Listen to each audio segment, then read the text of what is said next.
Welcome to Something Positive for Positive People. I'm Courtney Brain. Something Positive for Positive People is a nonprofit organization and podcast that is, I have not been saying this is a nonprofit on the podcast. I don't know why that just came out, but we'll just run with it. It is still a nonprofit. We are still accepting donations to support people and just getting them connected to the mental health resources that they need post STI diagnosis, if that's something that they're struggling with.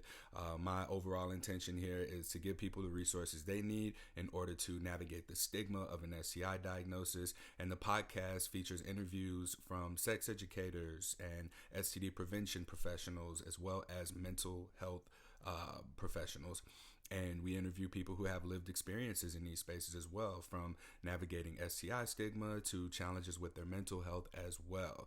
You can support the organization. You can check out what we got going on and see all of the podcast episodes at www.spfpp.org, where you will also find additional resources if you need ongoing support for any of the stigma challenges that you're facing. I'm really trying to get more into the mental health aspect of this than the sexual health aspect, so that more people can kind of like feel comfortable articulating things from that perspective, rather than being like, I have herpes, but to be like, hey, I was impacted by this thing, and get people like to understand the mental health piece and then go into what their diagnosis is. I think there's a completely different framework for being receptive to that. I am talking as if I've already introduced you.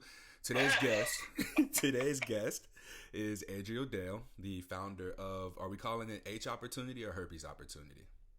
Herpes Opportunity, yeah. All right. And you and I crossed paths 4-ish years ago. Oh man, this is wild. So there's a podcast episode I did. I forget what number it is, but it was done with Laura Aisha on the Ignite Intimacy podcast. We went to South by Southwest in Austin, Texas. Adrial actually put together the presentation, the slides that we use to go through the conversation on making herpes disclosure sexy. We were also with Lauren Weininger of the Safe app and Ashley Manta, who is known as the Cannasexual. And yeah, you were a part of that. We didn't get to meet. You had a child at the time, and you couldn't be as involved. I was supposed to go, but then having a baby can throw wrenches in plans. Yeah. Where are you located? North Carolina. Oh, I don't know why I thought you were on the West Coast. Yeah. Okay. Yeah. North Carolina. So you've been around for quite some time. How old is the Herpes Opportunity? It just celebrated its 10-year anniversary in 2021.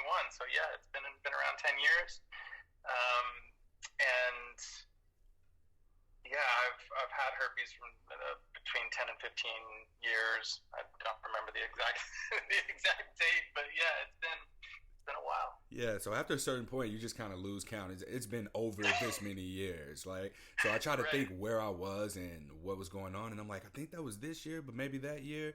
And 2020 is a good excuse for us to be able to do that. Like, it either stopped time or just made time fly by that much faster. So you and I connected recently over a graphic that I've seen circulated within different herpes support groups, and it is the headline is "What's the risk?" and you got some pretty graphic statistics and things like that, and you pointed out that it was from like 2014. So I wanted to connect with you and just kind of talk about like how that got started, like your getting involved with wanting to share the statistics and information. What is your essentially your origin story? And I'll just let you talk and we'll go from there. Yeah. Well, it was actually been around since before 2014. That was one of the first things that I put together for Herpes Opportunity. And the reason I put it together was because I was completely lost when I first got herpes. I was like, okay, what am I supposed to believe? What are the facts? Like, I was trying to ground myself in some sort of reality because I was like swimming, right? I was swimming in shame. I was swimming in stigma. And I was just like, okay, where is truth? Like, is there a capital T truth out there that can like make me feel better about myself? And where I first turned was stats, and like, okay, basically what, if I were to break it down, like what is the chance of me living a happy future? That's what I was trying to find in the stats. Because if the percentage of like possibly transmitting this to a partner is low enough, then maybe I have a chance, right? But I wasn't even that hopeful back then, because I was just like so deep in it, So yeah, I mean, the origin story, I don't know how deep you want me to go into this, but just like I got herpes from a partner who cheated on me. So there was this whole other layer of shame that came from, what herpes meant to me. And I was also, I'm embarrassed to say it, but I was one of those people who would make fun of people with herpes and people with STIs, right? I would be like, oh yeah, those people, So I was busy judging all, those quote unquote dirty people out there. And then, I get herpes, and then I'm like, oh man, I like subconsciously, I was like, I guess I need to be judging myself now, Yeah. Like I'm one of them. It was just the most, like the big mind fuck. I hope it's okay that we cuss on this podcast. You're fine. I'll just check that little box that says explicit. We're good. Doesn't change anything. Yeah. So, I was, you talk about kind of the range of how people kind of deal with and process a herpes diagnosis. It's a range. Some people get super deep in shame and stigma, and other people are like, it happens, right? And each person is like a different spot along that spectrum. I would say I was pretty low on that spectrum. I was pretty close to like this is horrible. So I went on kind of that fact finding spree, and realizing that there wasn't anything that was out there that could be a quick reference, of like, if I'm disclosing to a partner and they ask me, okay, so what are the chances of me getting this? I would not have known how to answer that. I was like, I don't know. I mean, you might get it, you might not. Actually, back then when I first got it, I was under the impression that if I breathed around other people, I was going to give them herpes. I mean, it was like the stigma was that bad that I was just thinking, yeah, there's no way that I can have a quote unquote normal sex life. I thought that was just the end for me. So I was really deep in it. So then I started, I put that out there, the facts, I put that out there with the free ebook that I put together on kind of the, what you cover too in your podcast and everything, like the perspective of this. Like, what is I call it the opportunity perspective, because it's herpes opportunity, but it's like, what is the empowering perspective here? What is the something positive perspective here? What is the optimistic perspective?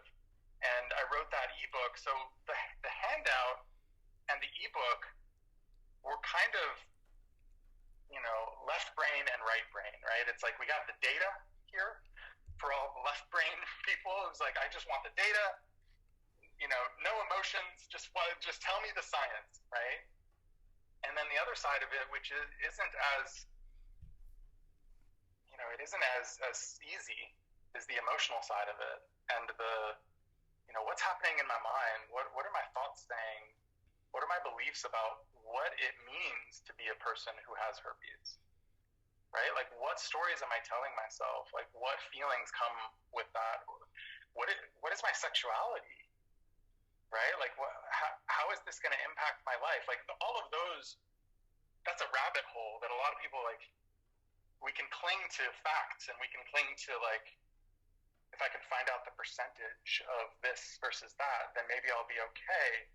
It feels better as kind of the first foray into figuring this stuff out, to like look at the facts and look at the percentages. But that's just the beginning point, It was like, that's the doorway into starting to have like at least some firm ground to stand on, to then start to dig deeper into the emotions of it. Mm-hmm. Right? Yeah. You said a lot there, and I just let you talk because everything you're saying is these are things that have come up on the podcast consistently, that the information out there is very inconsistent. And if you just Google herpes, you're under the impression that this is what your genitals are going to look like for the rest of your life. No one knows really about outbreaks until you have one and then it goes away. You're like, oh, looks like nothing ever happened. All right, this is manageable. So as you start to have these experiences with your diagnosis yourself, you start to see how to treat your body, how to manage symptoms, how to deal with the physical piece, and then you can begin to deal with the mental piece, because now you have your beliefs challenged by your lived experiences, and you can begin to reframe what those beliefs are. You said something interesting about your experience, that you thought that, you know, the people who got herpes were this and that, dirty, disgusting, whatever language it was that you use, and then you were cheated on, and then this was your diagnosis. So what I often come across is that people believe whatever it is that they believe about people who have herpes, now that they get it, it's like, the tables have turned. Now I'm one of those people, right? And you go through having to really examine within yourself, what does that actually mean? And in your case, alongside your diagnosis, you were cheated on. In other people's cases of their diagnosis, there's some sort of a story, a narrative that is tied to that parallels whenever they think about herpes. They perhaps think about the trauma associated with it, whatever that circumstance was, and the feeling that's associated with it. Now, while this is rare, some people are like put at ease and alleviated from it because they're with a partner that they love who has herpes. That partner has anxiety about giving herpes to this partner who doesn't have it, more so than the partner who doesn't have it is concerned about getting it. And then when that moment happens, it's like, finally we can like breathe. And there's like this period of anxiety for the person who gave it to the partner, but the other person's like, hey, look, you know, I love you. And in these cases, this is the only time where I've heard of people being relieved to finally have herpes. But in a lot of cases, I'm learning that herpes and HIV and HPV, the cancerous versions, are the three things that nobody wants to have. Herpes, there's medication now that alleviates symptoms as best it can, and then you have to take care of your body. There's PrEP, the medication that eliminates the risk of passing HIV onto a partner. And then for HPV, we have random vaccines for people for different strains of the virus. When you get any of these STIs, the narrative alongside it, because this is something that is lifelong, it tends to just go along with it, and that is something that you have to deal with as well. So I preface this question with all of that to ask you, was there any dialogue around your self-worth that came alongside being cheated on and gotten herpes? Yeah, sure. I mean, I think it was the thing that I always say around, like, whatever comes up around a herpes diagnosis, it's like, it's not the herpes that brought it up. That was already there. You know what I mean? Like the herpes diagnosis is like the big excavator shovel that like digs down into the dirt and like unearths all this stuff that you're like, maybe we're unaware that was there, or maybe just suppressing it subconsciously, but it like digs it up and you're like, it's easy to blame it on the herpes and like, oh, I feel unworthy now because I got herpes, or I feel unworthy now because I got cheated on.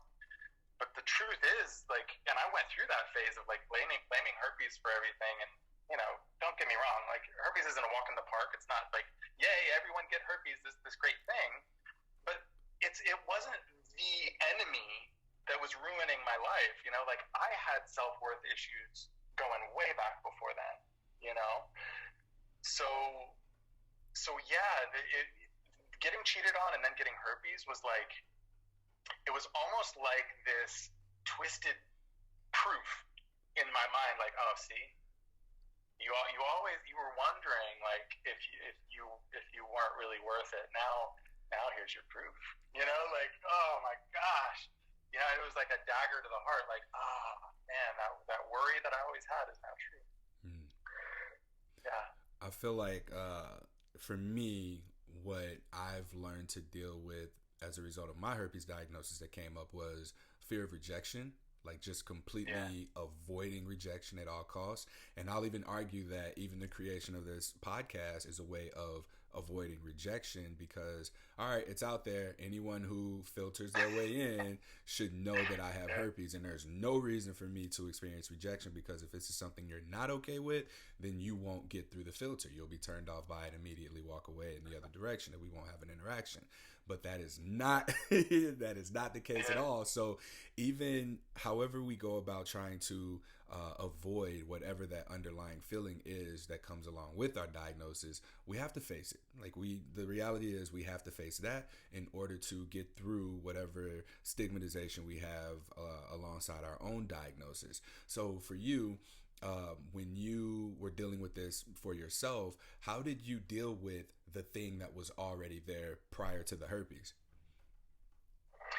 Well, I eventually, like once I kind of summoned up the courage to start dealing with it, and by the way, courage is a choice, and sometimes like courage, a lot of people think, oh, I'm not courageous. Or, oh, that person over there is really courageous. Look at them, But it's like, courage is a choice, and sometimes that choice happens after experiencing so much pain that, like, I have to be courageous now, or else I'm gonna keep living this same, like, lonely life. I mean, that was my story. Like, I experienced so much pain that I had to be courageous, and I had to start like working through a lot of that shame and a lot of the older patterns that had been in me already way before herpes. But herpes was the opportunity to to actually, like, for the first time in my life, really start looking at this stuff and really start practicing a new way of seeing myself. Not as a victim, but as like a, kind of the creator of my own perspective. Like, I get to choose how I'm seeing my life. I'm the author of like, what does my life look like? And I get to interpret these things within the realm of reality. Not like I'm like, hey, I'm a unicorn now. But like, yeah, this happened to me, but I get to choose whether that happened to me and now I'm a broken person versus that happened to me. And now I am actually using that as leverage for living the best version of myself possible. What did that process look like for you, beginning to choose courage? Were there exercises? Were there books, podcasts, any practices that you had? Everything. I went through, okay, so, you hear that phrase, hitting rock bottom. I think mostly you hear it in like AA, Alcoholics Anonymous, but hitting rock bottom is a potentially hugely transformative experience. So I hit rock bottom, and I was like, all right, I'm gonna be this phoenix rising from the ashes. And I put some fire under my ass. All right, I'm gonna sign up for 3 self-development experiences all within like a month of each other.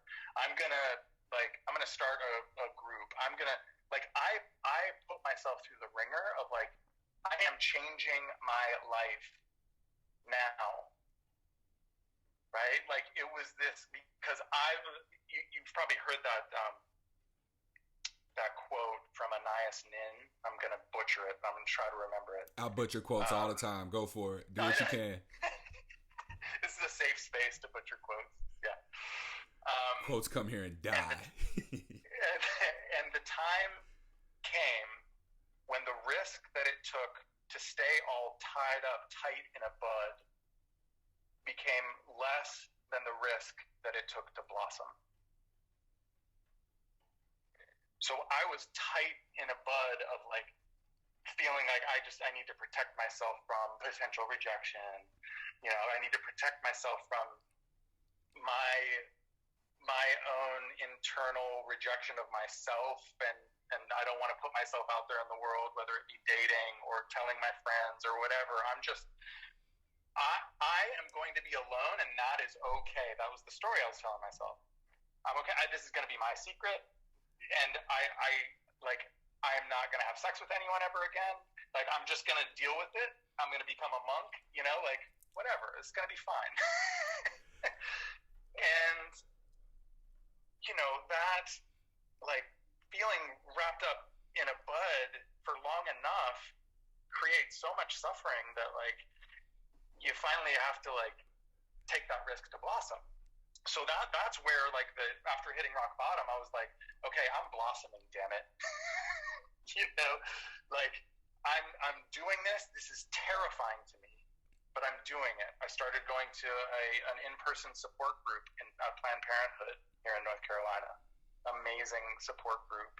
And then started to lead that support group after I don't know how long, but that was probably one of the first steps that showed me my hall of mirrors. And what I mean by that is I was like in this sealed up, hermetically sealed container of shame. And I thought the second that I tell anyone who isn't my close family, because my mom was the first person I told, but like outside of my core peeps, if I tell anyone about this, they're going to look at me like with disgust, and they're not going to want to be in my life. Just everyone, society in general, I was going to be shunned, right? But when I went to that in-person herpes support group and I walked through that door, oh my God, I was expecting to just be like destroyed, even though it was other people who had herpes. It was the first time that I was in person with people I didn't know, and I was like, yeah, I have herpes. And it shattered all those mirrors in my hall of mirrors, and was like, oh, this is actually a relief. To just, not a relief that, oh yay, I have herpes, but like a relief that I'm like, I'm a human being. Oh, y'all are human beings too? Cool.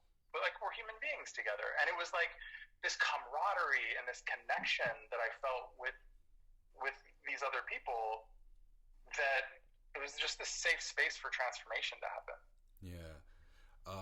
In my experience, something that I noticed was on the dating sites and the support groups, I began to lean into those as my self, in comparison to people that I've spent like a lot of my time with prior to my diagnosis. I played sports.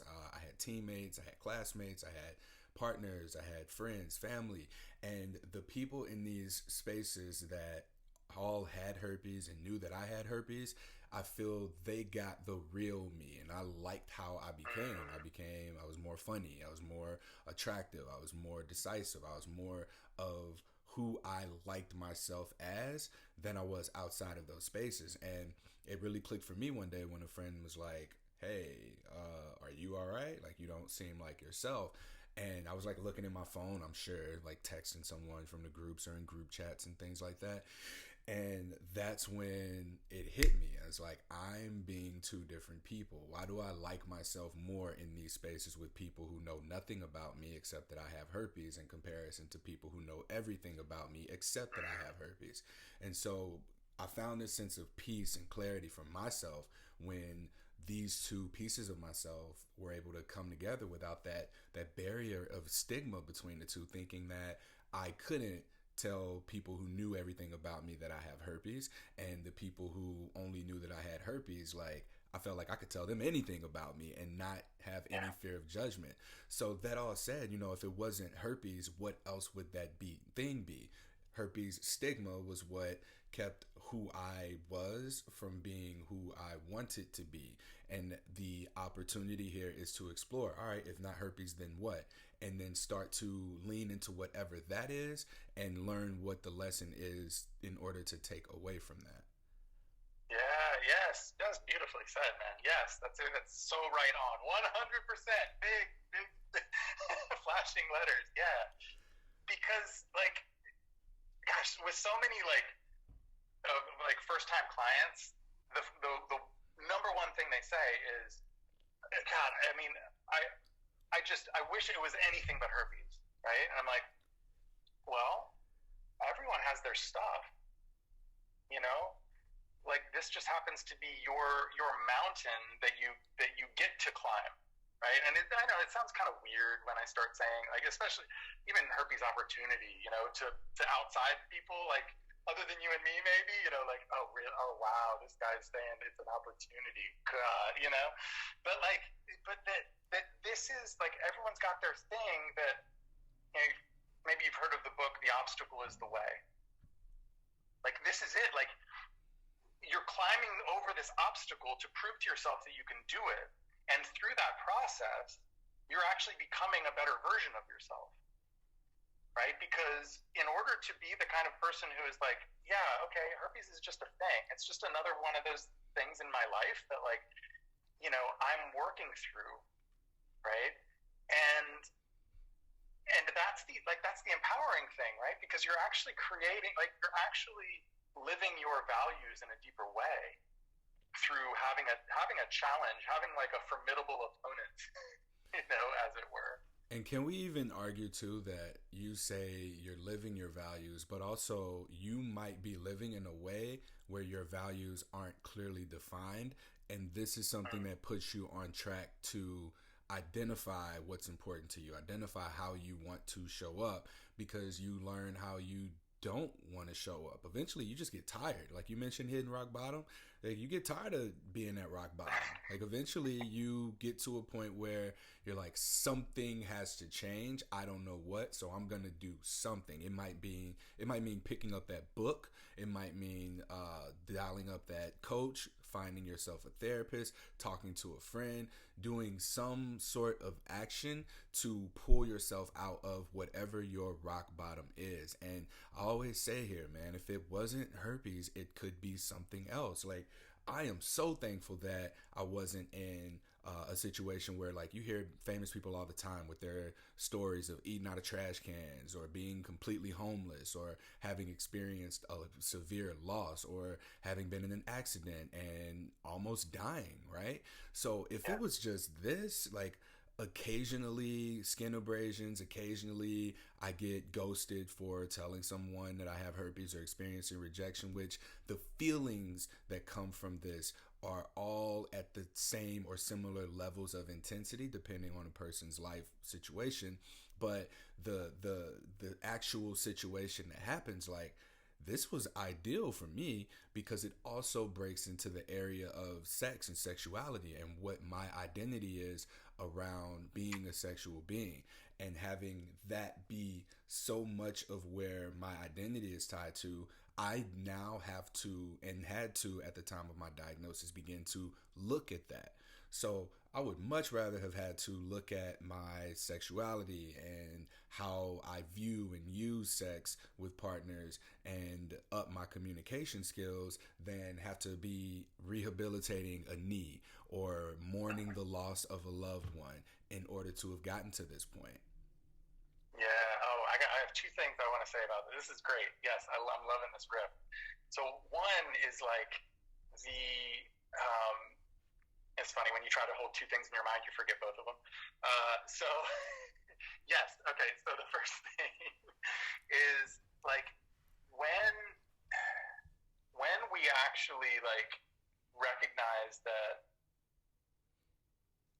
you know, everyone's got their stuff and everyone goes through their stuff, and we go through our stuff in like a conscious way and we actually like fully process the stuff that we're going through. It's like it gives us x-ray vision to recognize all of the other people who are also going through something or have gone through something. And that leads to like a deeper connection with a fellow human being. Like Brene Brown talks about, you know, the vulnerability equals connection, right? Like whenever we can like process some things, process shame or pain to the degree that we're actually able to talk about it from a place of strength and self-acceptance, and we share that with another human being, it opens the door to deeper connection because they most likely have also gone through something. Maybe it's not herpes. Maybe it's not even an STI. Maybe it's whatever, a death of a loved one early on in their life or recently. There's a connection that comes from pain that's kind of ironic. I don't think I've ever felt the level of connection that I've felt with someone that is actually tied to connecting on, wow, yeah, we've suffered. Not that we're like, oh my gosh, I've suffered and da da da da da, but like, oh yeah, the fact that you have suffered in a similar way and like that we're able to talk about it, it's like there's a felt sense of even deeper connection, right? And that's what I talk to around like disclosure being an opportunity too, right? That when you can disclose from that place of like, hey, everyone's got their stuff. This happens to be my thing. I want to share this with you because I really value integrity and I really value blah blah blah blah blah. All of these things, honesty. This is the kind of relationship that I want. Like that disclosure conversation isn't really about herpes anymore. It's really about like, let's have a conversation and then feel what it's like to be in relationship to each other or with each other. Right? It sounds like connecting through grief in a way, because we grieve our future sexual selves, our present sexual selves after a herpes diagnosis, and to be able to grieve the loss of identity and how you might have imagined that you are or will be in the future. Like that's kind of what that X-ray vision is. It's like being in the Matrix, right? Because other people have grieved or are grieving the loss of their own identities, and you know, different people are at different levels with it. So that pain that you speak to is a shared pain of loss of identity. Like we're all grieving to some extent when we've been through a traumatic event that led to the experiencing of intense emotions. Is that kind of accurate statement?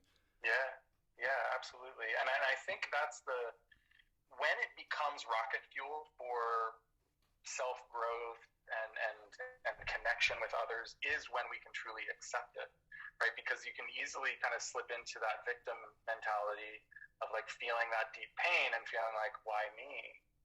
You know, and this is, I'm horrible. You know, like you create all of these negative narratives about yourself, but the turning point comes when you actually embrace all of it. You embrace your whole life, including herpes, including all the bad quote unquote stuff that has happened to you. And you embrace all of it as like, this all makes me stronger. This all makes me more connected to my fellow human beings in this world.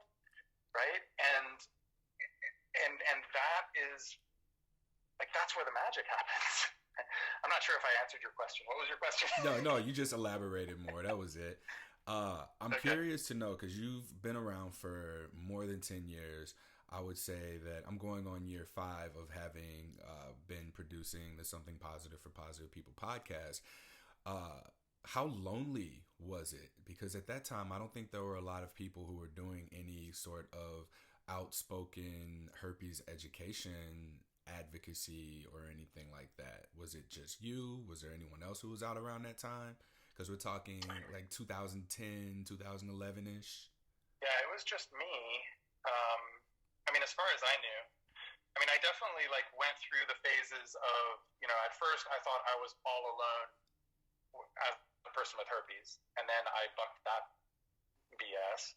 And then I kind of went into this whole like, you know, I need to help others in the way that I needed help when I was first diagnosed. So I just went on this rampage of like putting out blogs and audio and doing a in-person weekend seminar and just all of this stuff.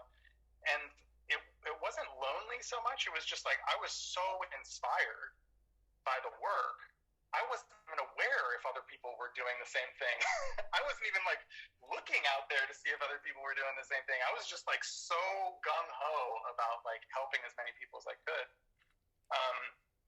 So yeah, I mean, honestly, this is actually this is maybe one of the first, maybe Laura was one of the first interviews where I've interviewed a fellow herpes, you know, freedom fighter. You know, I like that so much better than activist. I hate like when people say herpes activist. I'm like, I'm not being an activist for people to get herpes. Like that's what I think.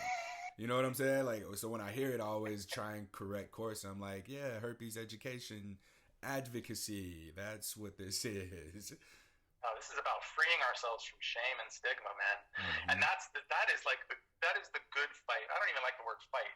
We're not fighting for something. We're like spreading the good word of like. Oh, hey, we want to use that word in association with herpes spreading. Oh, right, yeah.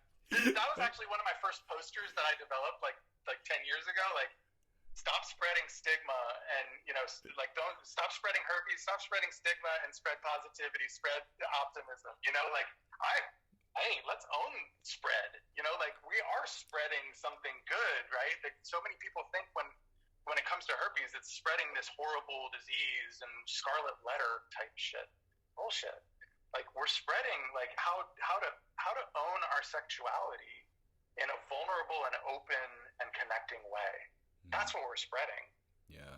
Right? Yeah. And this happens to be the catalyst for that a lot of times. It unfortunately, some people having sexual trauma, needing to communicate that, like, this is just as hard for some people to communicate because it impacts how you interact with another person at a very vulnerable and intimate level. So having this as the opportunity to examine our relationship to sex helps with our ability to not only communicate, but to also have more pleasurable and safe experiences, rather than it appearing to need to be on a spectrum of, on one end we have safe, on one end we have pleasure. Like, this has been an opportunity for us to transcend that binary and have safety and pleasure just through communication. That's beautiful. Yes. Yeah. What I always say around that is that people can feel like, the people who have herpes can feel paranoid whenever they have sex with a partner who doesn't have herpes, right? And the paranoia gets us into our head, and then we can't be in our bodies. And where should we be when we're having sex? In our bodies. Like, yeah, we can be in our heads too, but make sure you're also in your body, right? And so when we're paranoid, we're in it. Oh my God, what if I give herpes? What if? Oh my God, da-da-da. And it disconnects us from the moment, and then we don't have a good connection in general. But when we can switch that into being careful, we're full of care with the person that we're with. We've disclosed to them. They know that there's a chance that they can get herpes, but they also know that we know our stuff, and we're doing everything that we can to minimize that. Again, it's not a given, right? But we're doing all that we can to minimize that because we care. Like, I care about you and I want to keep you safe, right? That connects us to our heart, and that connects us. And so when we're careful when we're having sex, and that is like, that's where the magic happens. Yeah. Right? So like, that's where connection is. What I'm hearing there is in the prioritization of the overall connection over, the connection stemming to that one location of body parts that are going to exchange contact. Like, this is what we're aspiring to. We're aspiring to achieve that full connectedness, not just that partial connectedness, as we might have been used to pre-diagnosis, having to disclose, and like really evaluate people now as, are you someone I want to disclose to? Are you someone I want to have this interaction with? Are you someone who's worth the emotional labor that comes with the disclosure? And identifying that early enough means that you're looking at more of a person, those intangible aspects of a person's identity, their character and who they are, how they would show up for you, rather than just, looking to have this exchange with one end goal in mind. Yeah, exactly. I always say, like, because obviously the number one question that comes up of like, when do I disclose to this partner that I'm interested in? When do I disclose? Well, the first obvious answer is before you have sex, but before then, there can be a stretch of time of like, when is the right time? Well, when you can trust them with your vulnerability, right? Like, that's kind of the summary of like what you just said. Like, when you can trust them to receive your vulnerability in a good way. And that doesn't mean that it's going to be an absolute yes. It just means that they're the kind of person who can have a real conversation. And even if it's a no, they're not the kind of person who's going to judge you and spit in your face and all these extreme things that I always thought was going to happen when I disclosed. That they're at least the kind of person who you can connect with, whether it's a yes or a no. Yeah.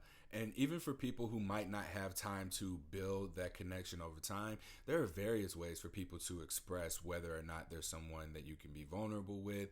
And if it's just like a lustful hookup, I find that one of the more ideal times is always going to be before you take your clothes off. But the minute the conversation goes from talking about sex, talking about what you like, them talking about what they like, to it being how they overlap, where they're talking about what they see doing with you or you're talking about what you see doing with them, that's the line for when disclosure is ideal to happen.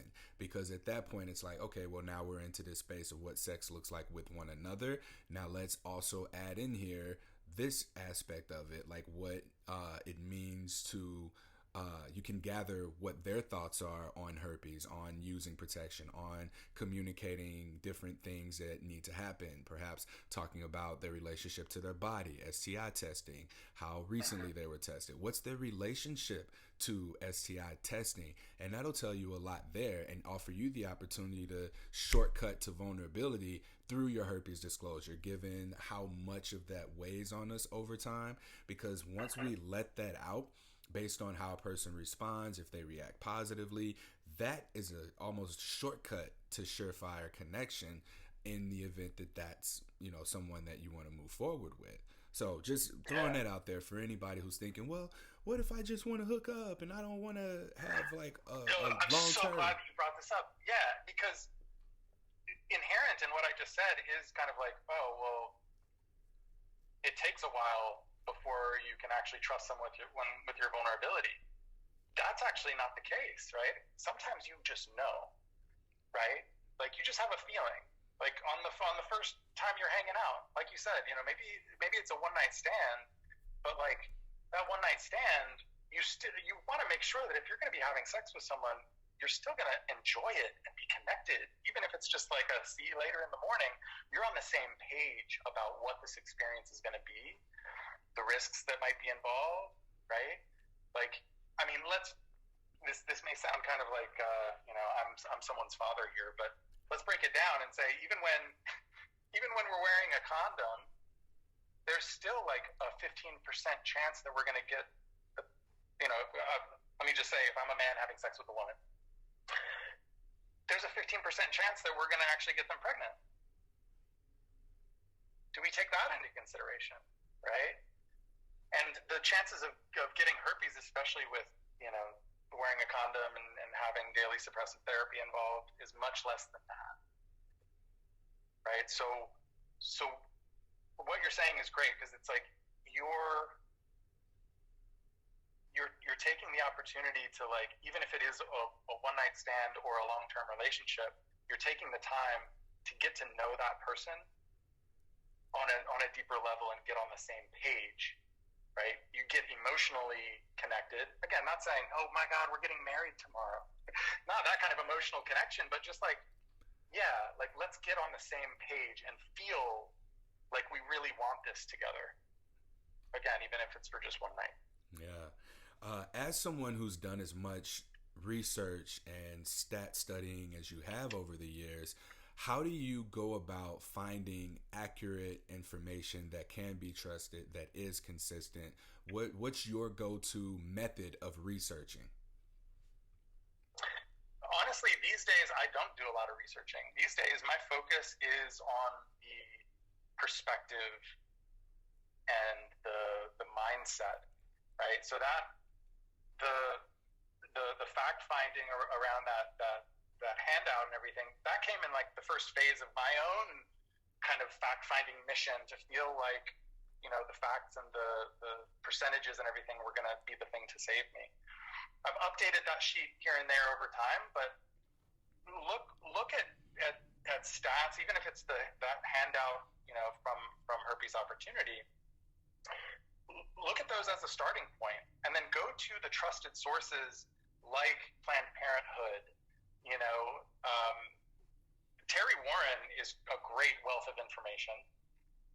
She has the herpes handbook that's free. It has everything that you would probably need to know about the medical side of things. But yeah, that's what I would say about like just getting really clear on what is it that I'm trying to get out of this. Like what kinds of like why am I trying to get all the stats that I want to get? Obviously to keep your partners safe and to be on the same page with your partner, but don't get stuck in the stats too much. Because when it comes down to it, if I tell you there's a 2% chance that you're going to give your partner herpes in the course of a year, what does that really mean for your mental health? Am I going to be 2% worried? Like, when we break down the stats, we're looking at many, many people across ages and, you know, ethnicities and just all these different human beings and lumping them together and saying, okay, 2%. Your situation is you're either going to give a partner herpes or not. But it helps to put it in perspective to be like, oh, it's actually a lower percentage than I might have thought. To me, that was the biggest aha moment where I took the stats that I uncovered and was like, okay, that's what I'm walking away with this from. I'm going to share these stats with my partners, but with me, it was a relief to know that I'm not just going to like breathe out in public and give everyone herpes. It's like, no, it's a little harder than you might think, right? It's not nothing, but you know, put it in perspective. Right. Does that help? Yes, it does. Yeah. So we essentially are the resource. When we are able to take these stats and we challenge our experiences with it, one of the things that I ask whenever I see that 1%, 2%, whatever percent is, does that mean 2 out of every 100 strokes I'm putting you at risk for getting herpes? 2 out of every 100 interactions? And then if we're doing our best to minimize the risk, if you haven't gotten it after stroke 98 or sex 98, then you're gonna get it one of these next 2 times. So this is it. That's the course of this relationship. Time for us to move on. And I often do surveys. I recently, last July, I think was when it came out, July 2021. The survey came out where I just asked people various questions about their diagnosis, their mental health, and I do that on kind of a regular basis over Instagram, just with Instagram stories. And interesting finding was that 2/3 of people have not knowingly passed herpes on to a past partner. And for me, I'm like, okay, well, would I rather disclose that 2/3 of people have not passed herpes on to a partner, or that there's a 2% chance of me passing herpes on to a partner? So like the language there, and I think that with being able to get the research done that parallels our life experiences now and the representation and inclusion of members of the non-monogamous community, the LGBT community, because most of what's out there is speaking to HSV2 as if that's the only genital herpes, and then using condoms as if penis and vagina sex is the only type of sex that's being had. Whereas we need more representation. And I always say when people are looking at this information, look at it like this: barriered sex versus skin to skin contact sex. And you kind of have the same thing when you see male to female or female to male statistics. So if 2 vulva owners are using a barrier or not using a barrier, this makes the most sense. All of that said, just to say, you know, we have our lived experiences, and when we come to one another, we come into these spaces, the information is often not just curated but also challenged. You know, like when I came across your infographic that has been floating around for years in my experience, so it took for me to put it out and say, hey, you know, this is an older document, like let's challenge the information. That's when you came up with, hey, there's new information. That's where other people who are involved in the space step up and they go, hey, you know, let's challenge this data.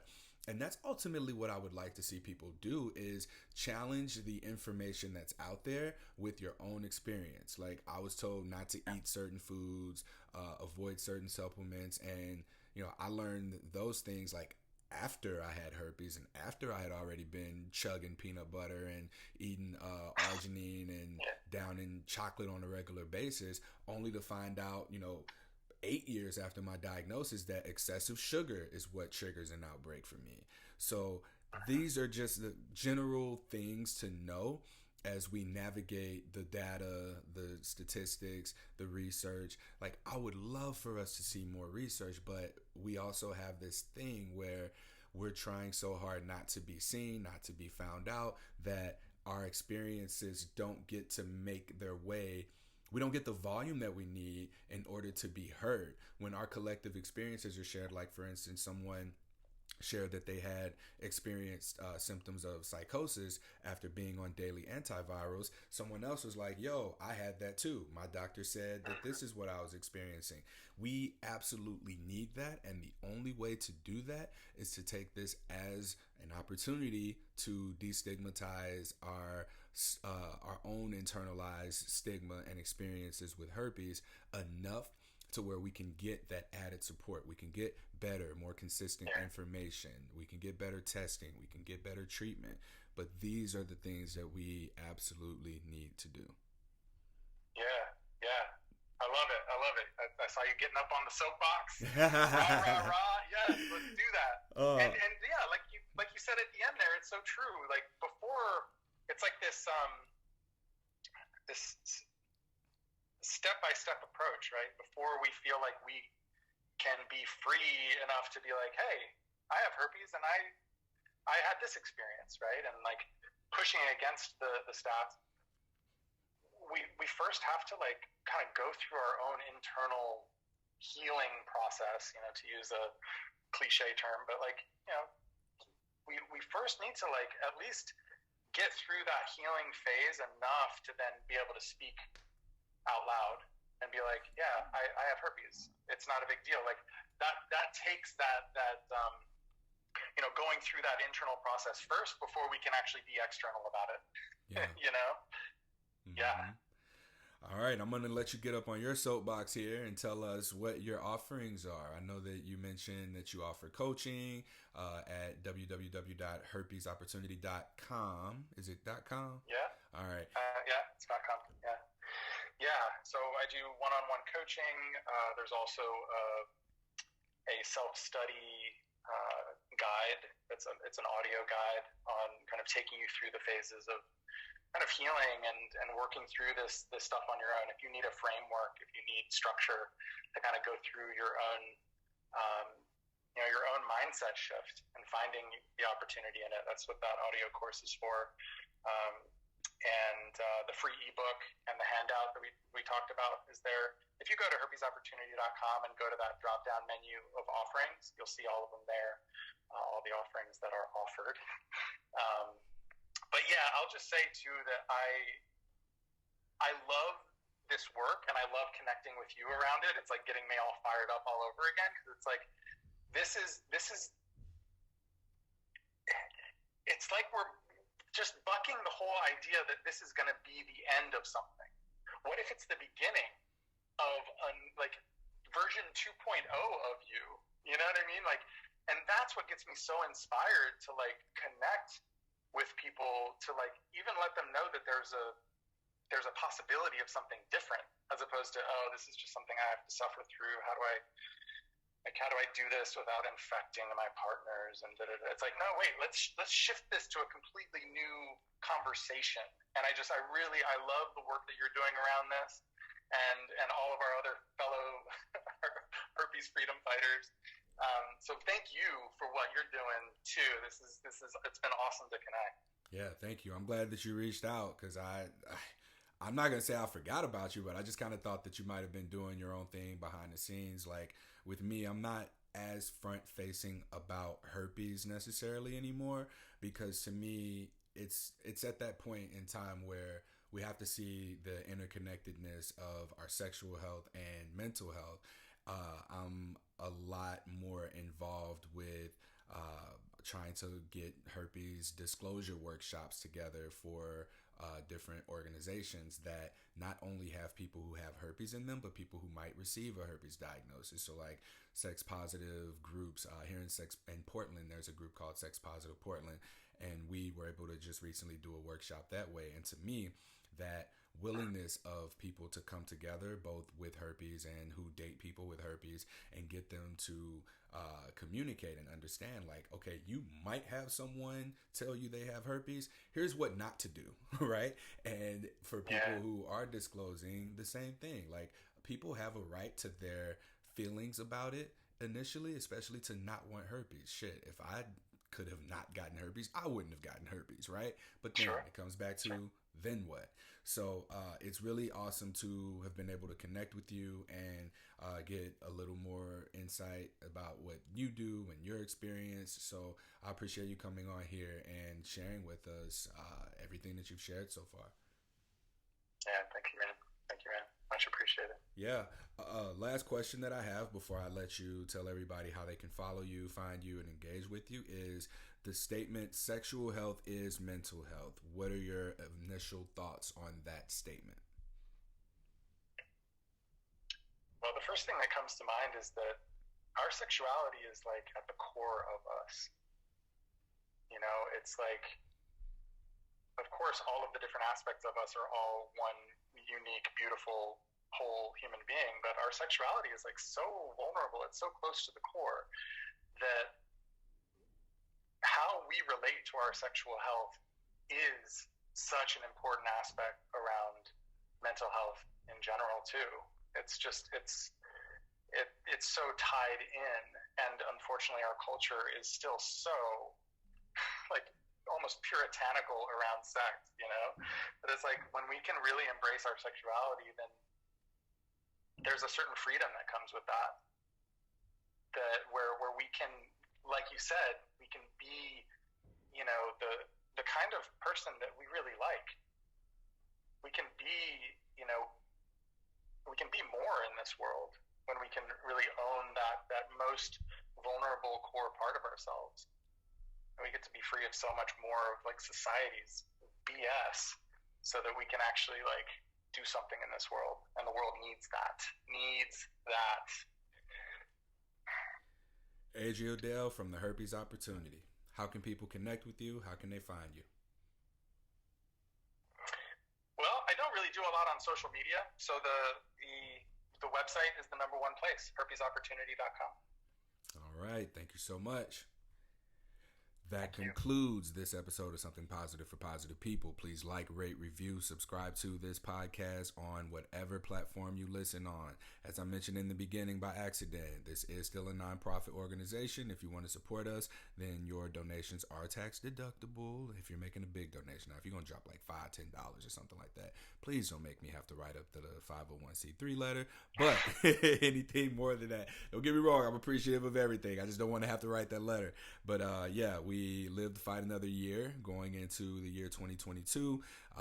We are still doing what we can as far as getting people therapy. I'm connecting people to therapists rather than being able to pay for therapy. I think our last client ends their services this year, actually. And once we get funding or we get a significant amount of money, we'll be able to launch back up the group therapy cohorts as well as individual therapy. But in the meantime, if you reach out, I'll talk to you, assess what your needs are, and then connect you with either resources or a therapist for you to reach out to and connect with directly. Thank you so much. I'm on Instagram, Twitter, Reddit. I caved, and I'm on TikTok now. At H on my chest. Till next time, stay sex, which is inclusive to mental health, positive.